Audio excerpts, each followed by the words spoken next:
السلام عليكم ورحمة الله وبركاته. خير الكلام كلام الله عز وجل، والصلاة والسلام على أشرف الخلق سيدنا محمد صلى الله عليه وسلم.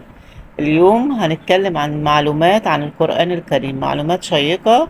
أولها هنقول نزل القرآن الكريم في مدة 23 سنة. نزل القرآن الكريم في مكة 13 سنة، ونزل القرآن الكريم في المدينة 10 سنوات. عدد أجزاء القرآن الكريم 30 جزء. عدد أحزاب القرآن الكريم 60 حزب. عدد سور القرآن الكريم 114 سورة. عدد أرباع القرآن الكريم 240 ربع. عدد أسماء القرآن الكريم 55 اسم. عدد كلمات القرآن الكريم 77,439 كلمة. عدد آيات القرآن الكريم 6236 آية. أعظم سورة في القرآن الكريم سورة الفاتحة.